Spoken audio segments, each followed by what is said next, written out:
안녕하세요. 오픈도어에 투자하고 있는 오도쿠입니다.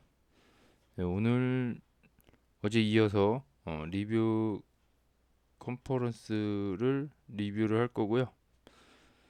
좀 영상이 길어질 수도 있으니 빠른 배속으로 시청해 주시길 바랍니다.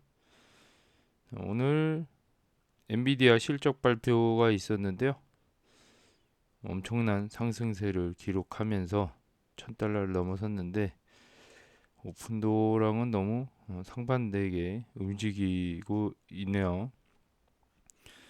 오픈도어도 AI 주식인데 전혀 혜택을 받지 못하는 좀 안타까운 상황이고요. 오늘도 많이 떨어졌다가 좀 많이 만회한 느낌입니다. 네.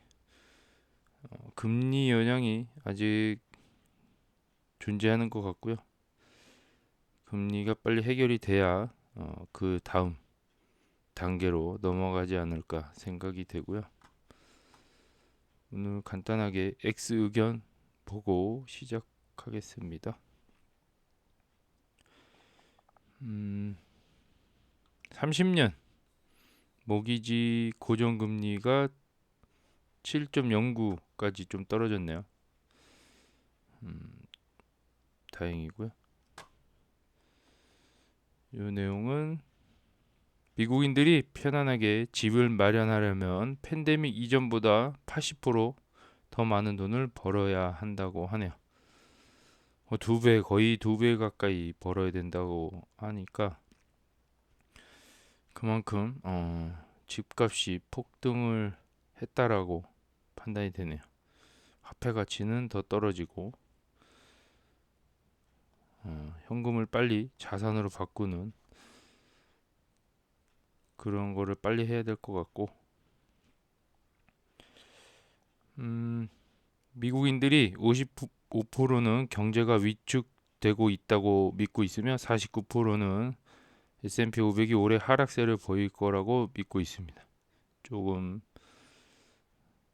경기 침체의 국면에 있다라고 지금 생각이 되고요. 56%가 경기 침체에 있다고 믿는다고 하네요. 미국인들 중에서 설문조사니까 뭐 신뢰할 수 있는 그런 데이터, 광범위한 데이터는 아닌 것 같긴 하고요. 그냥 일단 분위기상 침체 분위기에 지금 접어들지 않았나라고 생각하는 것 같습니다.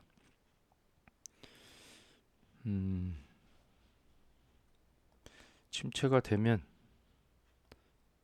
주가가 더 떨어질 수도 있겠죠.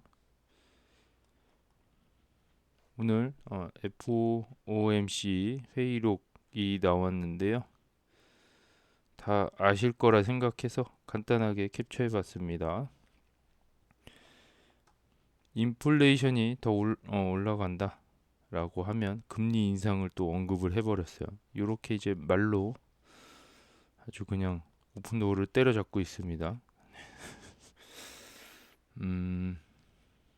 인플레이션이 떨어지지 않을 경우 금리를 장기간 안정적으로 유지하는 것에 대해 논의한다라고 나왔고요. 금리를 당분간 또 안 내린다는 그런 또 얘기가 나오고 있죠.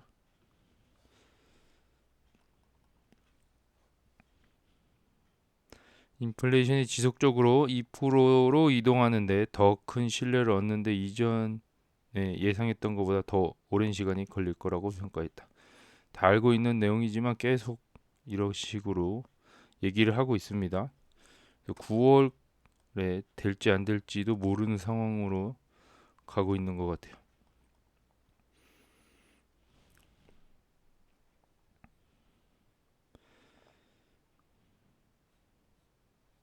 어제 컨퍼런스 내용을 짧게 정리를 해준 내용인 것 같고요. 현금 흐름을 긍정적이 되는 회사의 비전이라고 해놨고요. 2,200건의 주택 판매를 달성하여 100억 달러의 수익을 달성하는 성장을 목표로 하고 있다라고 하고요. 13억 달러의 현금과 $28의 추가 지표를 보유한 강력한 대차 대조표라고 하고요. 일단 대차 대조표 이게 좀 강력하게 표현을 하고 있죠. 그래서 오픈도어는 현재 두 가지 목표를 향해 달려가고 있습니다. 긍정적인 현금 흐름과 손익분기점, 네, 이렇게 알고 계시면 되고,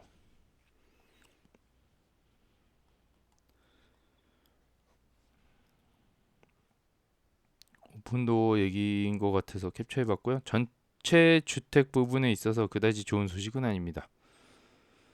매출도 하락하고 자신감도 하락했다라는 내용이고,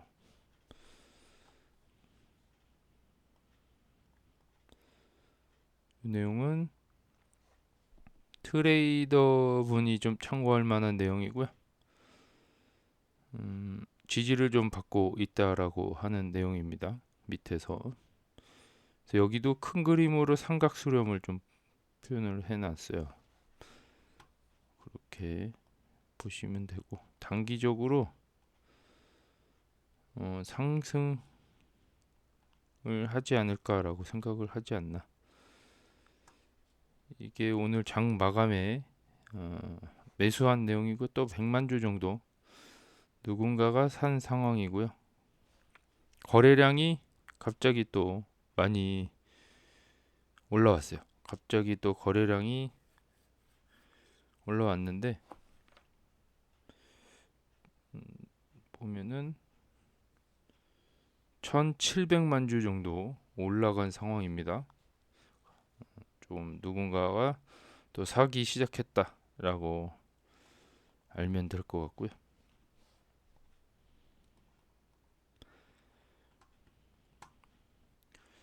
이 지금 카바나 등과 달리 중고 주택 업계는 아직 요금 인하 효과를 반영하지 못한 것으로 보고 있으며, 향후 2, 3년 내에 급격한 배수 확대가 나타날 것으로 예상한다.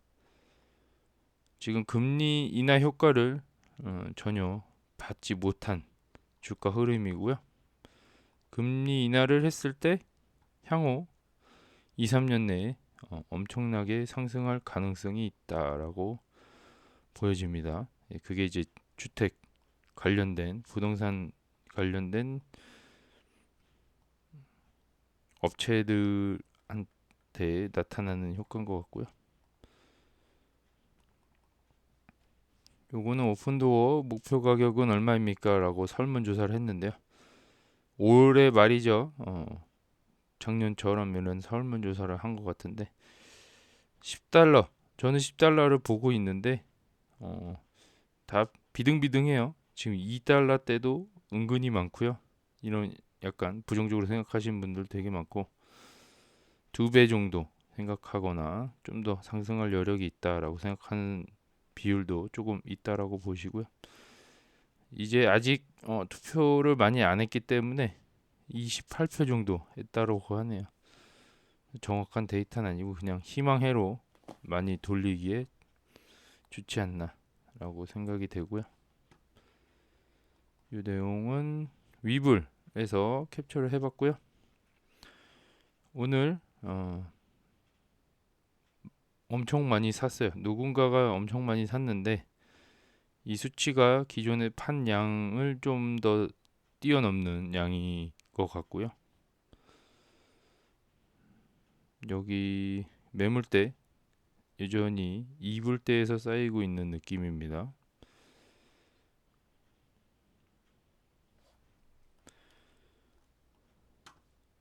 이렇게 시장 분위기에 따라 움직이는 날도 있다라고 보시면 돼요. 오픈도어가 이럴 때는 시장 분위기에 따라 그래프가 움직이고요. 또 시장이 막 상승할 때 혼자서 꼬꾸라지는 그런 날도 있잖아요. 참 이해할 수 없는 주식이긴 합니다.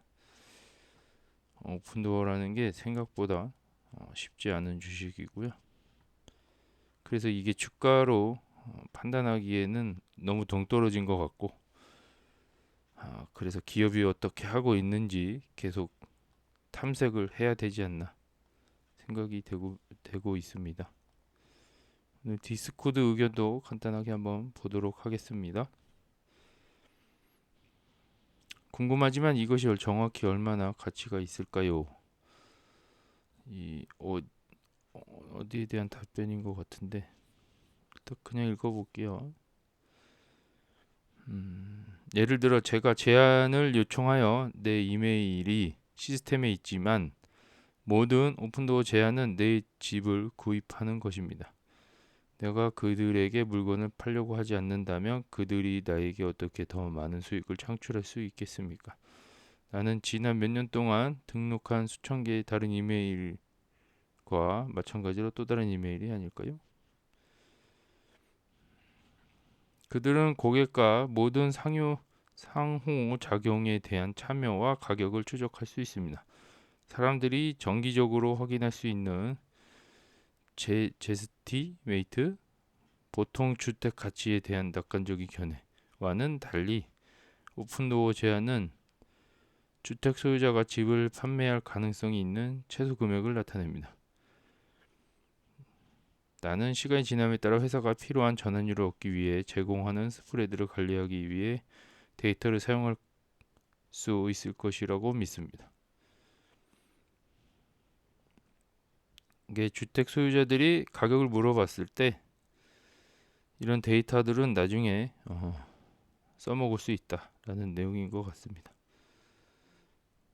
오픈도어가 자신들의 가장 큰 병목 현상이 여전히 퍼널 상단에 있다고 생각하는 방식이 흥미롭습니다. 요 어제 컨퍼런스 내용인 것 같습니다. 모든 판매자가 아이바잉에서 무엇을 얻을 수 있는지 확인하는 것이 당연하다고 생각할 수 있지만 분명히 그렇지 않습니다. 거기에 대한 의견이고요.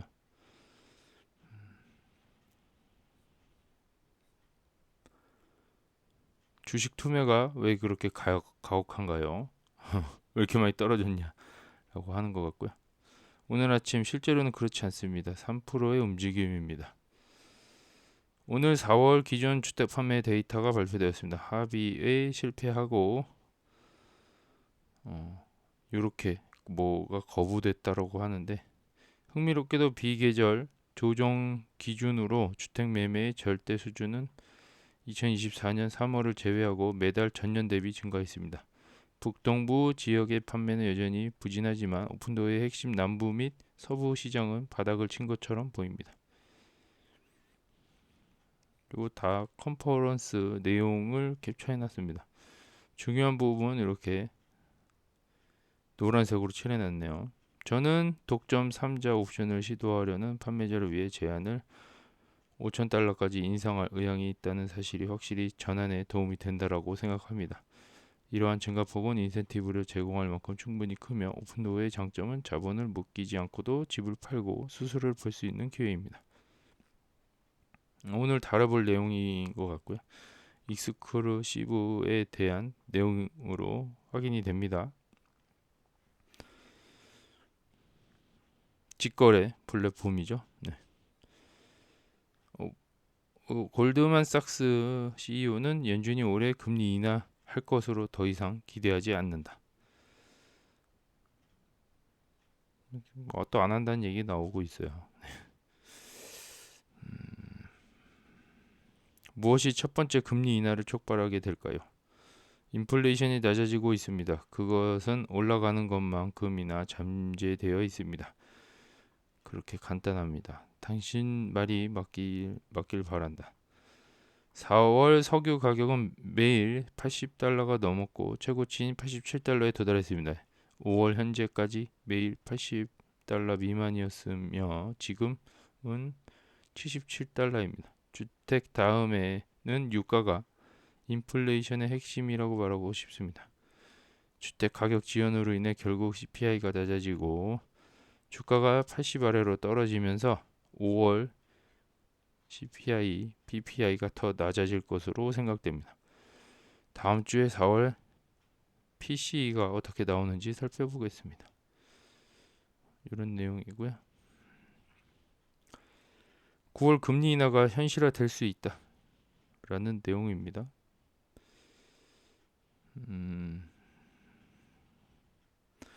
인플레이션에 관한 내용들이 올라왔고요. 이 금리 관련된 내용입니다.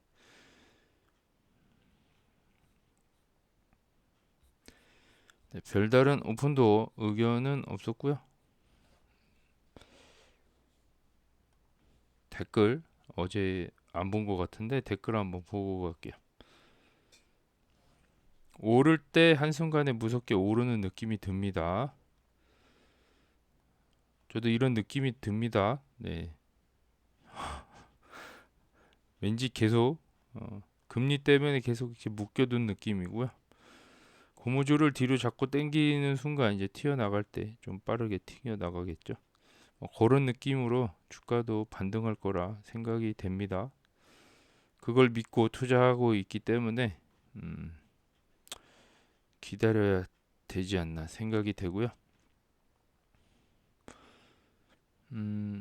오덕후님 하나 궁금한 게 있는데 과거 CEO 에리구에서 지금 CEO로 바뀐 이유가 무엇인가요? 라고 했는데 정확한 원인은 저도 잘 몰라요. 아무래도 주가가 떨어지고 실수를 한 게 에리구의 가장 큰 업적이라고 생각이 되고요. 주가를 부양을 못하고 오히려 회사에게 파산의 위험을 안겨줬다라는 게 이제 뭐 사임할 수 있는 이유가 되겠죠. 충분히 이거 외에도 사임할 일이 주식을 너무 많이 팔았다는 거 그런 것도 있고 지금 CEO랑은 좀 성향이 많이 다른데 에리구 때는 지금 이렇게 휠러처럼 인터뷰나 지금 어디 컨퍼런스에 나와서 이런 현재 오픈도어 상황을 얘기해 주거나 이런 게 전혀 없었거든요. 자료를 찾아보기도 힘들고 그런 면에서 완전 다른 CEO가 갔다가 앉혀놓은 느낌이고요. 지금 에리고의 그림자를 많이 지어놓은 상황입니다. 그래서 아무나 이 CEO에 앉혀놓고 사업을 해도 에리고보다는 잘하지 않을까라는 생각을 하고 있습니다. 저는 힐러가 잘하고 있다고 생각이 되고요. 힐러 다음에 더 뭔가가 뛰어난 애가 온다고 하면 더 좋겠지만 지금 상황에서는 수습하는 게 목적이기 때문에 이 에리고는 결국에는 자기 잘못에 의해서 쫓겨나지 않았을까 생각이 됩니다. 그런 분위기로 인해서 이사회에서 결정하지 않았나 생각이 되고요. 별로 그립지가 않습니다. 에리고는 너무 길고 느려요. 요약 좀 하시게. 요약할 시간이 없습니다. 네, 그냥 계속 얘기를 길게 할 수밖에 없는 입장이고요. 저는 투잡을 하고 있기 때문에 저녁에 일을 하고 지금 여기서 유튜브 이렇게 하고 있는 게 시간을 내지 않으면 할 수가 없어요. 여기에 요약까지 한다면은 영상을 찍을 이유가 없죠. 말도 원래 느립니다. 그래서 2배속으로 들으라고 얘기하는 거고요. 근데 내용을 간단하게 컨퍼런스 내용을 간단하게 얘기하자면 투자자들만 보는 게 제일 좋습니다. 정신 건강에 좋아요. 일단은 단기적으로 여기를 돈을 넣고 단기 차익을 노리겠다. 그럼 그 기업 공부할 이유가 없잖아요. 기업을 왜 알아야 되죠? 단기로 들어가는데 의미 없습니다. 저희는 미래를 보고 있기 때문에 추적을 하는 거고 분석을 하는 거라고 생각이 되고요. 그냥 길면 안 보기를 추천드립니다. 오늘도 영상 감사드립니다.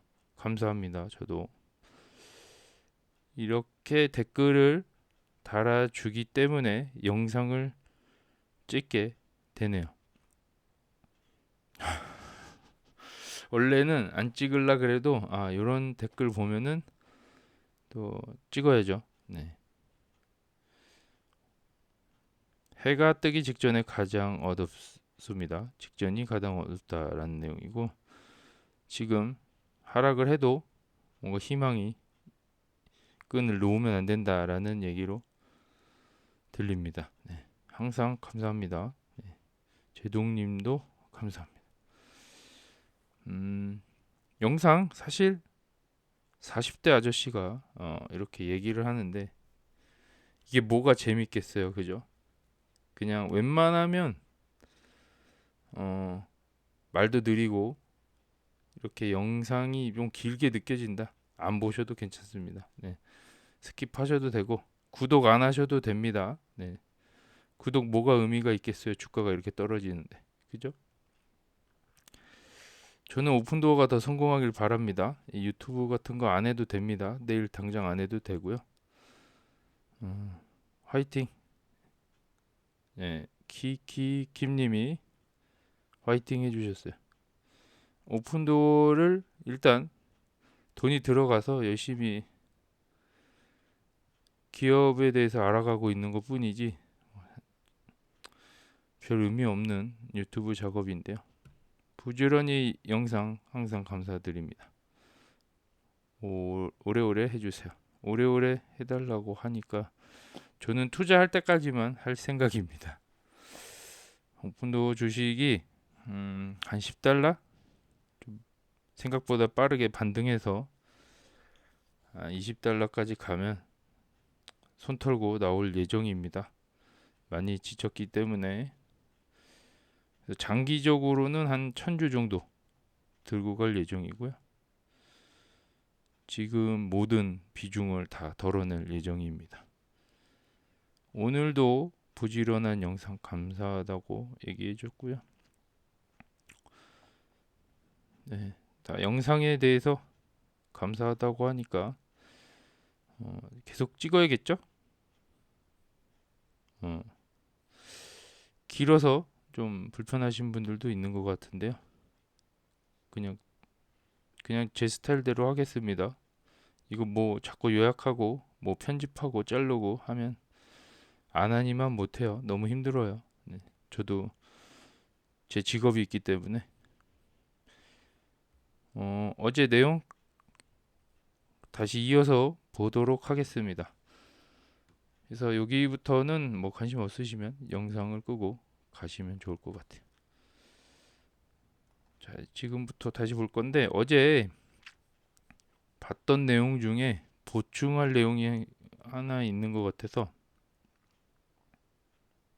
얘기 한번 다시 해보자면 홈플리퍼가 아니라고 얘기하는 이유가 지금 주택을 사고 파는 것 요런 형태 말고는 홈플리퍼랑 완전히 다른 사업이라고 보시면 되세요. 그러니까 지금 형태가 주택을 사고 팔고 하는 거에 관한 사업이기 때문에 이게 자꾸 홈플리퍼랑 겹쳐서 보일 수가 있는 단점이 있는데 그냥 사고 파는 것만 똑같은 거지 완전 다른 사업이라고 보시면 돼요. 여기는 현금을 제공하는 회사고요. 금매 시장, 틈새 시장이죠. 네, 고기를 공략하는 곳이고 완전 뭐 시세 차익을 노리거나 이런 게 전혀 아니에요. 그러니까 사고 파는 형태만 같은 건데 요거 때문에 지금 시장에서 너무 안 좋게 보고 있는 상황이에요. 지금 이 부동산 관련된 주로 생각을 하고 있는 것 같고 그러니까 형태는 주택을 사고 팔아서 AI를 접목하는 건데 이 AI 주도 어디에도 속하지 않은 부동산으로만 바라보고 있는 것 같고요. 홈플리퍼로 바라보고 있는 상황입니다. 현재 미국 시장에서 요 오픈도어 평가는 박하다고 보시면 되는데 이게 아무래도 주택과 관련돼서 나오는 것 같고 이 주택이 아니었다면 다른 사업에 뭐 사고 파는 형태였다라고 하면 이 정도까지는 아니었을 거라고 저는 생각이 되는데요. 단지 주택을 사고 파는 것이 모티브가 되어서 시작을 한 거기 때문에 좀 안타깝습니다. AI 주식인 것 같은데 이게 혜택을 전혀 못 받고 있어서 어제 읽었던 부분으로 가볼게요.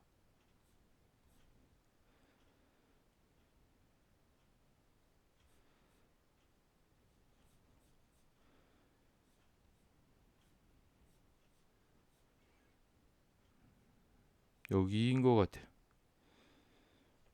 자, 판매자를 확보하는 방법에 대해서는 이미 조금 이야기했지만 이에 대해 좀 더 자세히 살펴보겠습니다. 파트너십은 우리가 수년에 걸쳐 많은 노력을 기울인 영역입니다. 그렇다면 지금까지 구축한 파트너십 유형과 파트너십이 기아에게 매력적인 이유에 대해서 논의 주시겠습니까? 지금까지 구축한 파트너십이 매력적인 이유를 알려달라고 하고요. 판매자를 확보하는 방법, 여기다 팔게끔 유도하는 방법이 결국엔 파트너십이라고 하는데,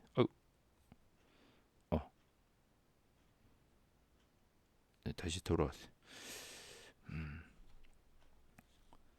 대답이 나왔는데요. 우리에게 파트너는 우리가 함께하는 세 개의 개별 채널을 포괄하는 것입니다. 하나는 주택 인테리어 업자, 두 개는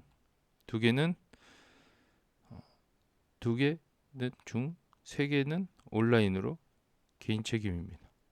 이게 번역이 좀 이상하게 됐는데, 주로 요소가 매력적인 이유는 고객이 충분한 비용이 고정되어 전체 인수 비용에 영향을 미치는 경향이 있습니다.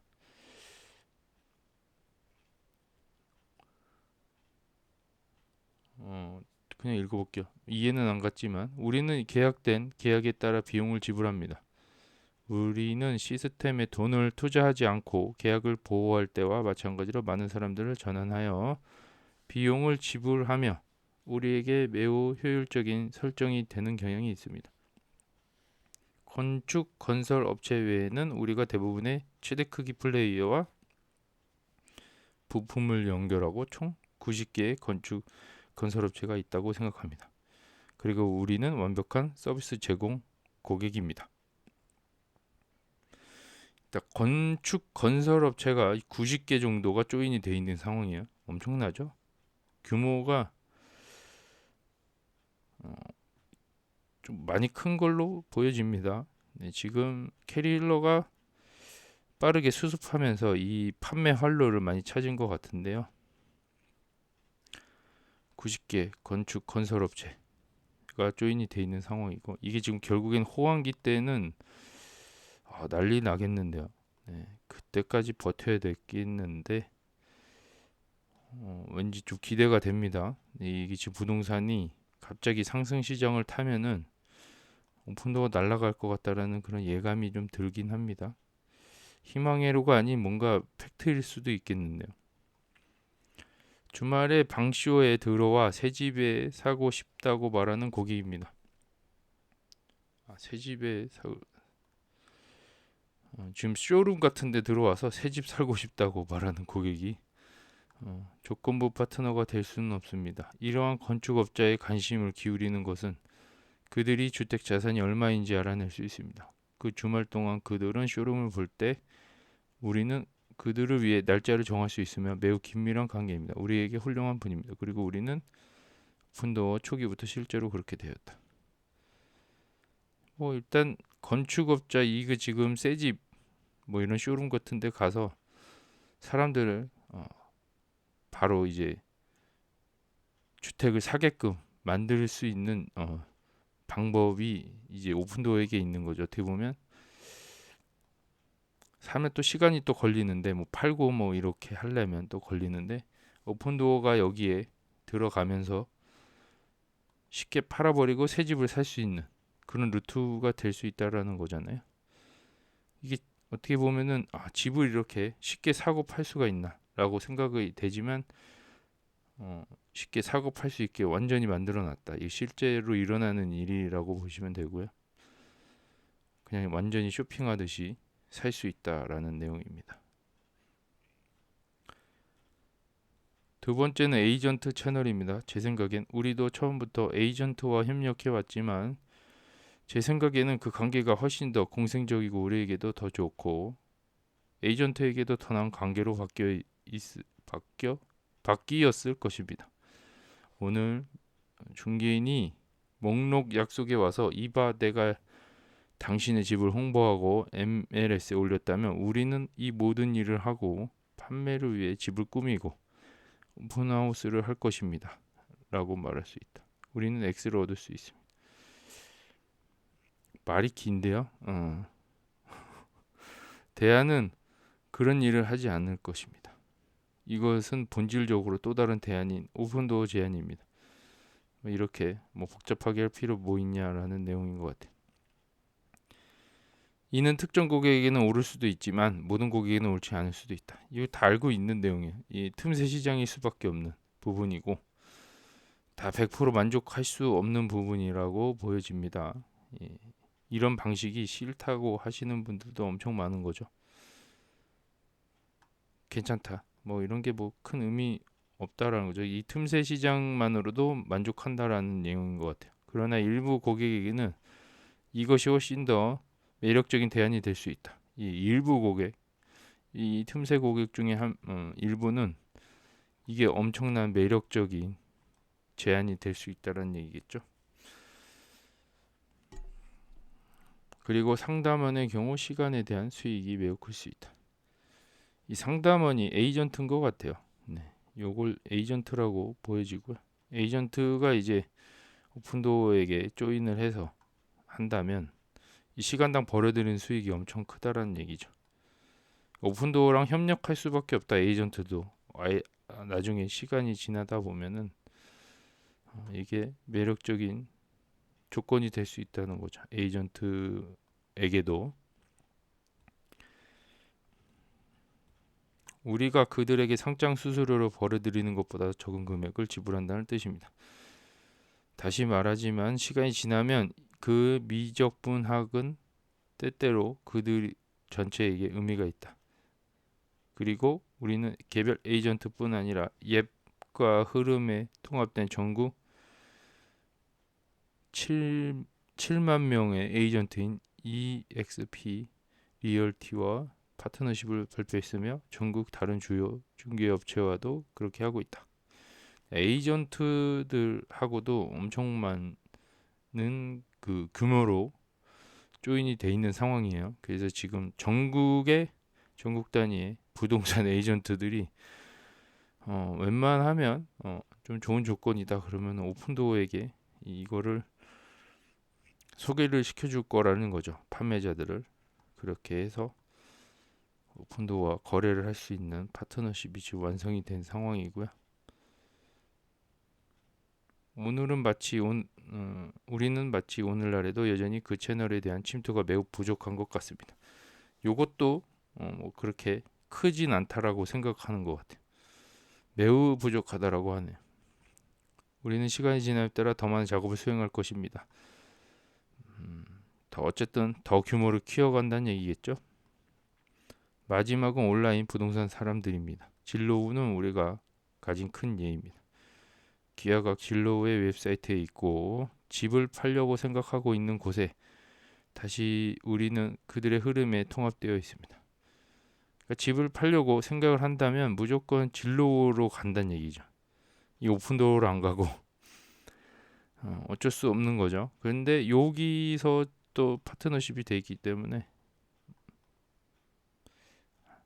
제가 봤을 때는 이것도 윈윈 전략이라고 보여집니다. 클릭하고 몇 가지 질문을 할 수 있으며 이를 추구하고 싶다고 가정하면 저희에게 오시면 제품에 대해 설명하고 현금 제한을 드릴 수 있다. 따라서 이는 전체적으로 우리 제안과 전반적인 비즈니스 및 성장의 중요한 부분과 같다. 진로우 웹사이트 가보시면 알겠지만 에이전트랑 연결돼 있습니다. 에이전트랑 연결돼 있고 이거를 또 다르게 그냥 현금으로 바로 바꿀 수 있다라는 장점이 있는 거죠. 오픈도어를 통해서 윈윈 전략입니다. 그래서 어쨌든 온라인도 하고 있고 에이전트도 하고 있고 건설업체, 새집 주는 사람들 이렇게 크게 3개 채널로 갖고 있다고 보시면 되고요. 계속해서 성장할 가능성이 높아요. 이 파트너십 자체가. 그래서 더 범위를 넓혀서 계속 할 생각이 있는 것 같습니다. 캐릴러는. 파트너십 채널을 살펴보면 시간이 지남에 따라 어떻게 성장할 수 있나요? 프로그램에 더 많은 파트너를 추가하는 것인가요? 아니면 기존 파트너와 함께 더 많은 일을 하고 있나요? 지금 파트너십 채널을 키우는 방법은 더 많은 파트너를 추가할 건지 아니면 기존 파트너 이 세 개 중에서 더 많이 범위를 넓힐 건지를 얘기하는 것 같아요. 이 두 가지 다라고 하네요. 게릴러 대답은 두 가지 조합이 될 것입니다. 기존 파트너와 침투력이 더 높아질 수 있다고 생각합니다. 우리가 연구하고 있는 것입니다. 모든 상담원에게 제한이 있는 것은 아닙니다. 우리는 모든 주택 건설업자를 갖고 있지 않습니다. 그렇죠. 이 상담원이 이게 에이전트죠. 에이전트가 다 여기 우리랑 조인이 돼 있는 게 아니다. 그리고 건설업자도 없는 애들도 있다라는 내용인 것 같고요. 더 범위를 넓힐 수 있다는 얘기입니다. 아직 계약을 못 맺은 에이전트랑 건설업체가 있기 때문에 우리는 현재 어떤 모기지 대출 기관도 협력하고 있지 않습니다. 우리가 시간을 보내기에 매우 적합한 채널이라고 할 수 있습니다.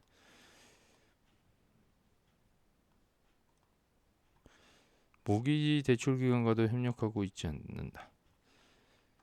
요거는 아닌 것 같아요. 요게 은행과 관련되어 있는 쪽하고 조인이 되어 있는 걸로 알고 있는데 주택 구입 채널을 살펴보면 파트너십, 브랜드 또는 성과 마케팅 등의 혼합이 무엇인지 알 수 있습니다. 그리고 시간의 지남에 따라 그 혼합이 어떻게 변하는 것을 볼 수 있습니까? 이게 파트너십과 브랜드와 성과 마케팅 요게 뭔가가 짬뽕이 되는 그런 내용인 건데 일반적으로 작년 정도에 우리는 스프레드가 높았던 시기에 많은 마케팅 지출을 처리했기 때문에 약간 미묘한 차이가 있습니다. 우리의 직접적인 비즈니스는 의도적으로 축소되었고 파트너십이 그 혼합을 차지했다고 말하고 싶습니다. 우리는 파트너십이 우리 성장의 큰 부분을 차지했다고 생각합니다. 파트너십이 어쨌든 이쪽으로 들어오는 고객층들이 엄청 많나 봐요. 생각보다.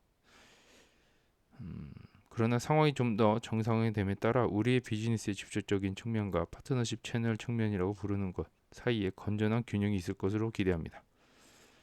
파트너십으로 오는 사람들과 직접적으로 다이렉트로 오는 사람 이렇게 두 가지가 균형을 이룰 거라고 얘기하네요.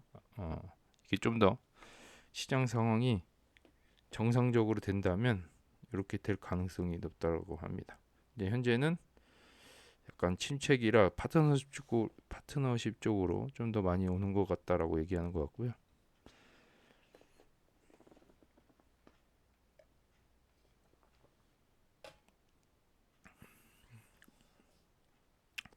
대차 대조표로 이동해 보겠다라고 하네요. 현재 오픈도어의 유동성 위치는 어떤가요? 대출 프로그램의 일부를 재협상해야 하는 경우에 대해 걱정하는 사람들도 있습니다.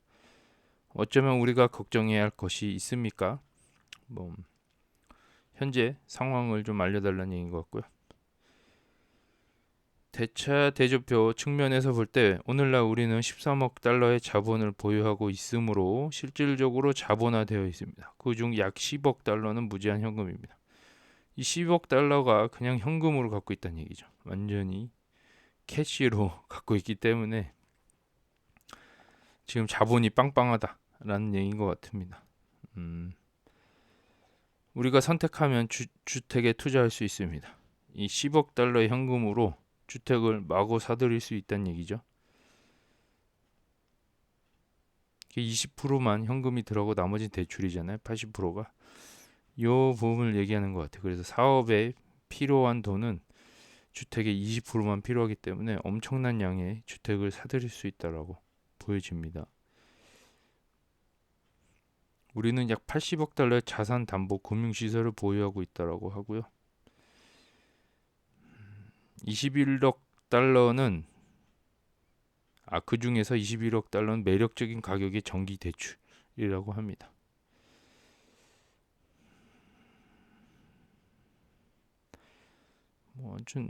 현금 이런 것들이 좀 좋다라는 얘기예요. 그러니까 미래 성장 자금을 조달할 수 있는 충분한 자본을 확보했다고 느낍니다. 라는 내용입니다. 1분기에는 등가격 주식 공모 프로그램을 발표했습니다. 이거 2억 달러 이거 그 얘기인 것 같아요. 그래서 질문은 왜 지금입니까? 해당 프로그램을 활용해야 하는 시나리오는 무엇입니까? 이거 궁금했었는데 이 내용에 대해서 또 답변을 해주고 있습니다. 주식 공모 프로그램 ATM 프로그램이라고 하네. ATM기가 생각이 나는데 돈 뽑아내는 현금 그런 것 같아요.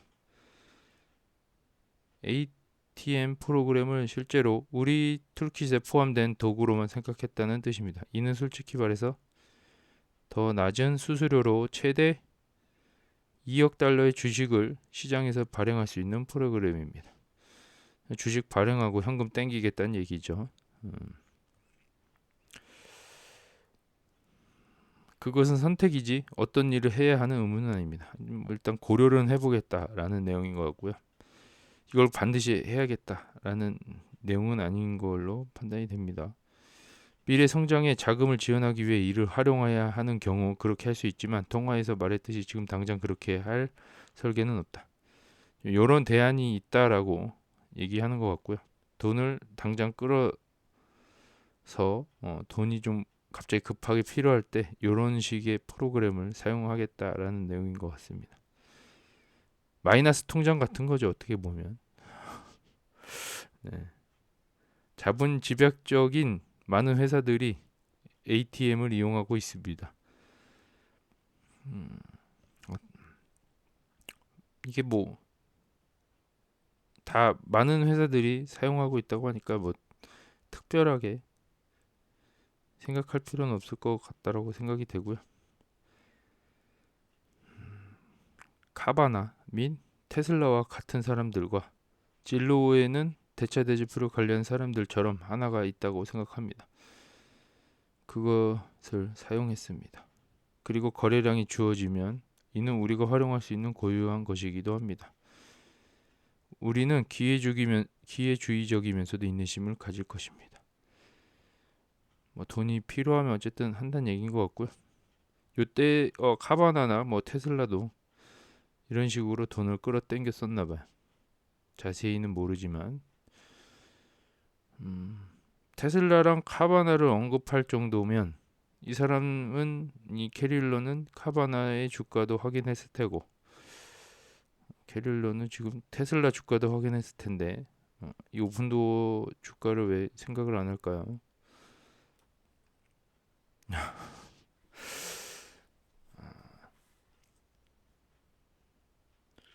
다음 내용은 시장 확장은 산업 조정 이전의 조치 중 하나였다. 그리고 전환 기간과 23년 말까지 세계 시장이 중단되는 동안 이를 일시중지했다. 장기적인 성장 기회 중에서 지금 세계 시장이 중단됐다.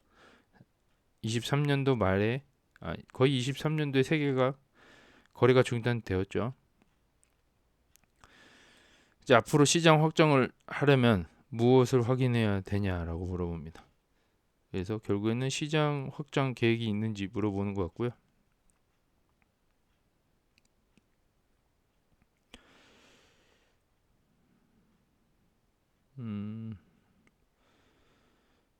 우선 높은 수준이다.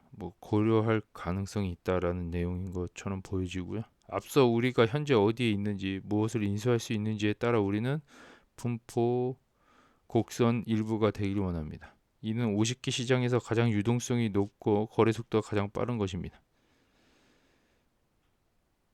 이게 50개 시장을 고를 때도 돈이 잘 흐르는 데를 골랐고 거래 속도가 가장 빠른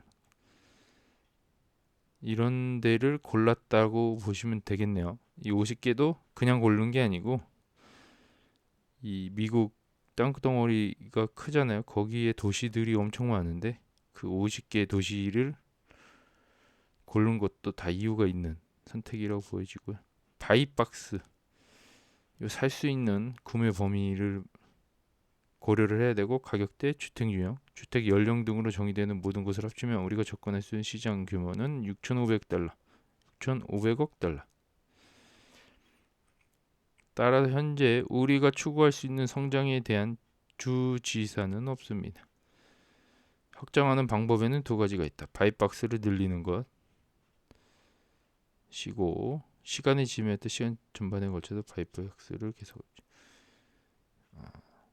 어쨌든 바이박스를 늘리는 계획이 첫 번째고 시간의 지남에 따라 우리는 전국적으로 발전하기를 원합니다. 시간이 지남에 따라 더 많은 시장에 진출할 것입니다.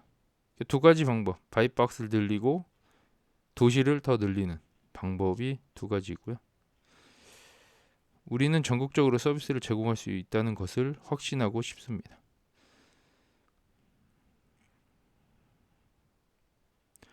결국에는 규모를 늘리려면 바이박스랑 시장이 계속 많이 있어야 된다는 얘기죠. 그래서 초창기에 사업에 100개 시장을 목표로 접근을 했기 때문에 지금보다 한 2배 정도의 규모까지는 무난하게 커질 거라고 생각이 되고요. 100개 시장 정도를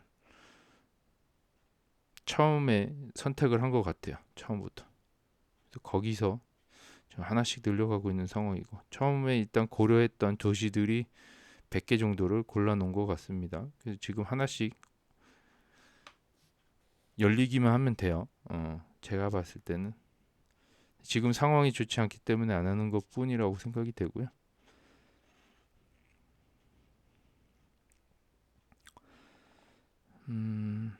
마켓플레이스에 대하여 물어봅니다. 요게 익스클루시브를 얘기하는 것 같고요. 이것은 업계 전환 이전에 여러분이 작업을 시작한 작업이었다. 번역이 좀 몇 분기 동안 조금 조용했다. 몇 분기가 아니죠. 거의 뭐 만들어는 놨는데 계속 조용했죠. 여기 기회가 무엇일지 궁금하다라는 얘기인 것 같고요. 현재 진행되고 있냐고 또 물어봤고 우리가 여러분에게 장기적으로 기대해야 될 거냐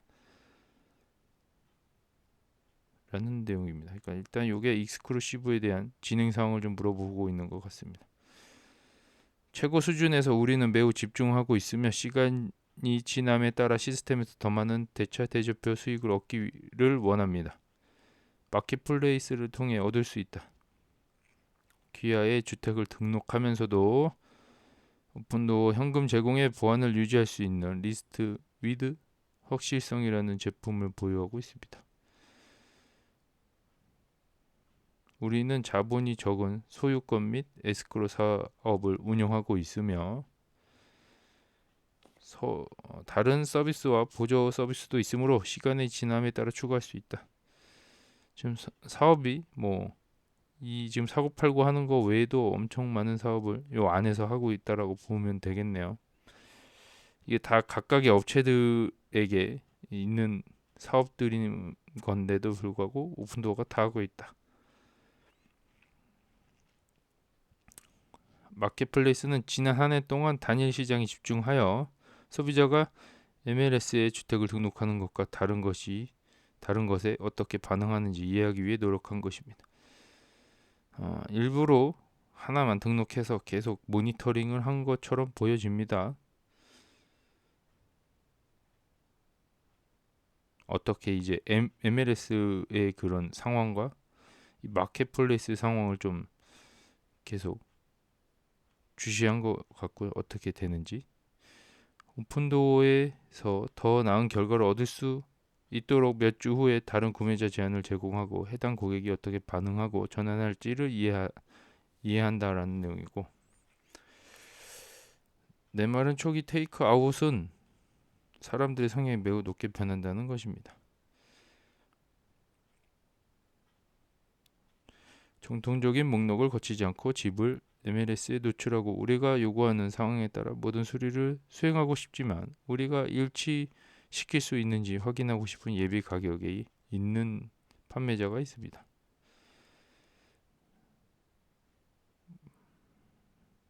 우리는 그 집의 상당 부분을 정리할 수 있다는 초기 징후를 보고 있다.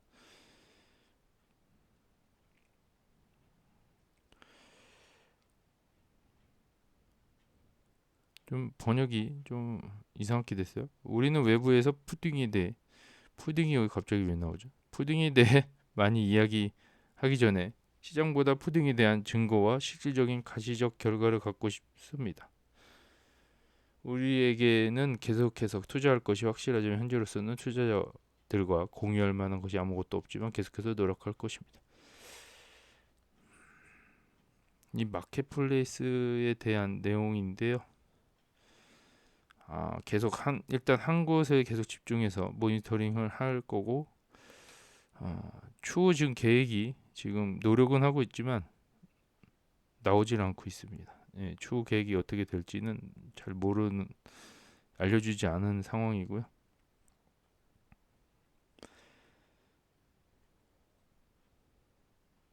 이제 청중의 질문으로 넘어갑니다.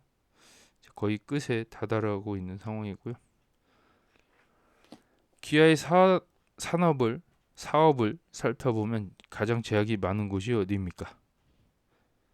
공급 측면인가요? 수요 측면인가요? 뭐 이런 식으로 물어본 것 같고요. 기아의 비즈니스는 모기지 이자율에 얼마나 민감합니까?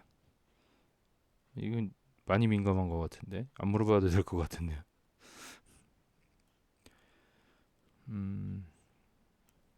일단 그런 질문이고요. 첫 번째 질문은 우리가 공급 측면에서 더 제약을 받는가 아니면 수요 측면에서 더 제약을 받는가 하는 것입니다. 우리는 우리 사업 우선 우리 사업 전체가 판매자에게 초점을 맞추고 있다는 뜻이죠. 따라서 시스템에 더 많은 판매자가 있는지 확인하는 것이 우리가 성장하는 데 궁극적인 제약이 된다고 생각합니다. 공급 측면을 좀 더 신경을 쓴다고 보면 됩니다. 왜냐하면 물건을 사야 되기 때문에 여기에 좀 더 초점이 맞춰져 있는 것 같고요. 경쟁력 있는 제안을 제공하여 고객이 전환하고 동의하도록 할 수 있습니까? 따라서 우리가 소유한 주택이 있으면 우리의 임무는 가능한 한 효율적으로 주택을 개조하고 주택을 다시 등록하고 효율적으로 수리를 수행하고 시장에 진출하여 MLS에 판매할 수 있도록 하는 것입니다. 그것은 우리에게 실질적인 제약이 아닙니다. 우리는 그것에 아주 능숙합니다. 능숙하다라고 얘기했어요. 이거 사고팔고 하는 거는 뭐 이제 아무것도 아니다. 엄청 쉽다는 얘기죠. 그리고 우리는 그것을 위한 집을 찾는 것입니다. 요게 어려운 거예요. 지금 사고팔고 뭐 개조하고 뭐 이런 거는 엄청 쉬운데 지금 판매할 집을 찾는 게 쉽지 않은 거죠. 이게 지금 사업의 승패를 가르고 있습니다. 우리의 임무는 역선택과 같은 이를 방지하고 그들의 집이 양호한 상태인지 판매 가능하고 시장성이 있는지 확인하는 것입니다. 요게 어려운 거예요. 요게 이게 아무거나 사들이지 않는다고 했잖아요. 일단은 빨리 개조를 해야 되니까 집 상태가 엄청 양호해야 돼요. 집 상태를 또 양호한 집을 또 후려쳐서 사야 되기 때문에 쉬운 상황이 아닙니다. 우리가 그 일을 잘 수행하는 한 그것은 실제로 제약이 아닙니다. 이것만 잘한다면은 지금 수요든 공급이든 그게 전혀 상관이 없다라는 건데 일단 공급 측면에 좀 더 집중하고 있는 모습이고 이런 집들을 찾는 게 문제라는 내용입니다. 어쨌든 그렇게 찾았다고 해도 가격 책정을 또 잘해야 되는 이게 사업이 쉬운 사업이 아니라고 저는 생각이 되고요. 알면 알수록 어려운 사업입니다. 제가 봤을 때는. 우리의 제약은 판매자에게 서비스를 제공하는 것이며 이것이 우리가 성장하고 있는 사업입니다. 두 번째 질문은 이걸 대신 해줌으로써 이 좋은 집들을 대신 사주고 가격을 합리적으로 제한을 하고 이런 것들이 대신해 주기 때문에 거기에 관한 서비스 비용을 받는 사업이라고 보여지고요. 두 번째 질문은 우리가 이자율이 얼마나 민감한가요? 높은 수준에서 보면 시장은 매우 역동적이었습니다. 이자율은 오르락 내리락 했습니다. 그들은 8%까지 급등했습니다. 최근에는 7.5까지 치솟았다. 모기지 금리가 아주 그냥 오르락 내리락 주식 같은 느낌이죠. 완전히. 우리가 하고 있는 일을 생각해 보면 우리는 당신에게 주택에 대한 제안을 하고 그 집을 3에서 4개월, 예를 들어 90일에서 120일 동안 소유하려고 합니다. 따라서 우리는 요율에 대해 1년 동안 현명할 필요가 없습니다. 2년짜리 현명한 요율은 필요하지 않습니다. 저는 해당 기간 동안 시장이 전반적으로 어디에 있는지에 대한 관점이 필요합니다. 상대적으로 짧고 솔직히 말해서 계절적 요인을 고려하면 할 일이 많습니다. 할 일이 많다. 예를 들어 여름에 주택을 구입하는 데에 대해 매우 예리하게 생각하고 싶고 가을 어깨 시즌에 판매합니다. 지금 모기지율에 대해서 얘기를 했고요. 얼마나 민감한가? 캐리윌러 대답은 민감하지 않다. 대신 분위기가 중요하다라고 보는 것 같고요. 계절적인 요인. 지금 왜 중요하지 않냐라면 90일에서 120일 동안 소유를 잠깐 하고 있기 때문에 이 30년 모기지 이게 큰 의미가 없다라는 거죠. 그런 얘기고요. 1~2년짜리 이자율도 큰 의미가 없다. 이 3~4개월만 보유할 거기 때문에 이자율에 좀 민감하지는 않는 것 같습니다. 대신에 그 이자율에 따른 다른 부가적인 요인이 시장 분위기가 좀 따라오는 게 좀 그런 것 같고 계절적인 요인 이런 것도 이게 더 신경이 쓰인다고 하는 것 같습니다. 이자율보다는 12월에 집을 사다가 봄 매매 시즌에 팔게 된다라고 하고요. 우리는 그 문제에 많은 에너지와 시간을 소비한다. 따라서 이는 단기적인 변동보다는 우리가 연중에 어디에 있는지에 대한 것입니다. 그러나 우리는 확실히 외생적인 충격에 대응하고 있으며 이는 유입 속도와 유출 속도를 모니터링하고 있는지 확인하는 것입니다. 이런 모기자율에 따라서 큰 그림을 본다는 거지 이런 이자가 단기적으로 비싸고 싸고는 큰 상관이 없는 사업으로 보여집니다. 3~4개월만 단기적으로 보유하기 때문에 이자율은 큰 의미가 없다 라는 내용이고요. 지금 그냥 거시적인 분위기가 중요하다라고 보여지고요. 이 12월에 사다가 봄 시즌에 판매를 하는 그 3개월 간격이 있기 때문에 요게 문제인 거지 딴 거는 문제가 되질 않는다고 하네요.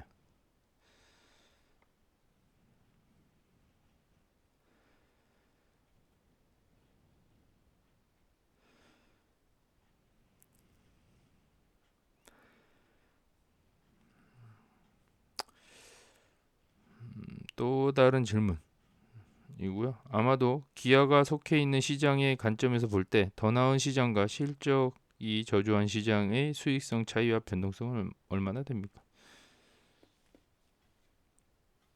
당신이 진출할 수 있는 새로운 시장 주변에도 아직 침투하지 못한 시장이 있다면 캐릴러의 대답입니다. 두 번째 부분을 이해했는지 잘 모르겠다. 다시 물어보는 거죠. 당신이 아직 진출하고 싶지 않은 시장이 있다면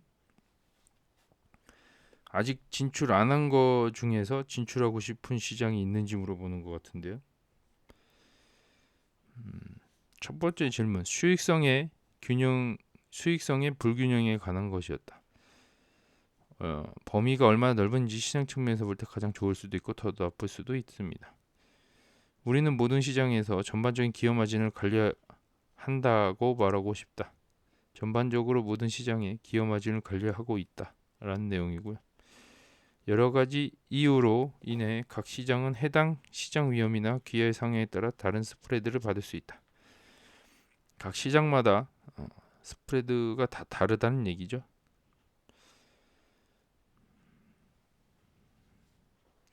우리가 관리하려는 마진과 시장 전체의 전반적인 마진 결과에서 그것을 봅니다. 공원 마진보다 낮은 고객 확보 비용은 시장에 따라 다릅니다. 이게 시장이 다 균일하지 않다라는 얘기인 것 같아요. 이 시장에 맞춰서 모든 게 다 이루어지고 있다라고 보면 되고요. 뭐 도시 하나가 뭐 서울처럼 그런 인구 밀도를 갖고 있기 때문에 각각 그 시장에 맞춰서 움직이는 것 같고요. 시간과 브랜드 인지도와도 관련이 있다. 피닉스에서 우리는 오랫동안 지내왔습니다. 우리는 시스템에 막대한 보유 고객 기반을 보유하고 있습니다. 브랜드 인지도가 낮고 고객 확보 비용이 조금 더 높으며 지속적으로 참여할 고객의 안정기가 없는 초기 시장에서는 브랜드 인지도가 훨씬 높다. 이제 뭐 초기에 처음 시작한 부분에서는 브랜드 인지도를 높일 필요가 있다라는 내용인 것 같습니다.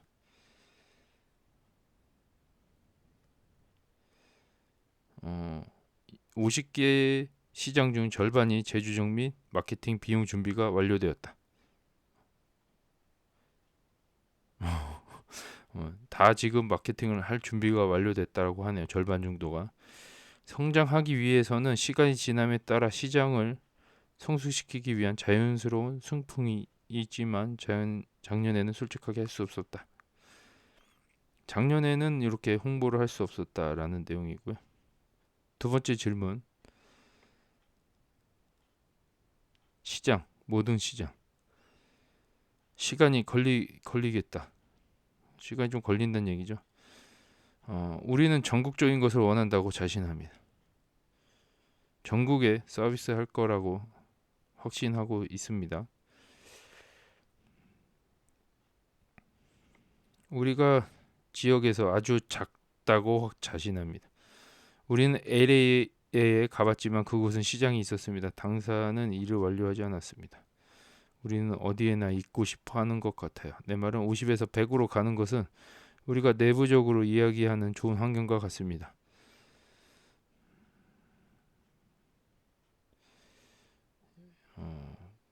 우린 다음에 여기로 와라고 해야 할 사람은 따로 있다. 우리는 기록을 답했다. 어쨌든 50에서 100으로 가고 있는 그런 길의 중간점에 있다라고 보시면 되고요. 계속 확장은 해나갈 건데 좀 시간이 오래 걸릴 것으로 예상을 하고 있고요. 100개까지 가는데 한 10년 정도 걸리지 않을까요? 제 예상이 그렇습니다. 네, 그래서 이게 활성화가 얼마나 빨리 되느냐에 따라서 시장 확장은 속도가 가속도가 붙겠죠. 근데 어쨌든 100개 시장은 미리 정해놨을 가능성이 높습니다. 그래서 이미 찝어놨지만 거기서 할지 안 할지를 결정할 답만 기다리고 있는 상황인 거죠. NAR 당신에게 좋든 나쁘든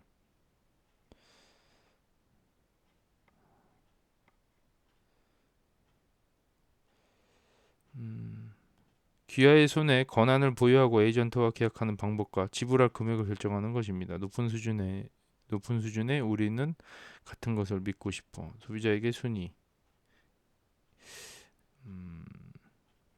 우리에게 의미하는 바는 정당한 우리는 브로커 커미션으로 돈을 벌지 받는 것입니다. 이게 번역이 좀 잘못됐어요.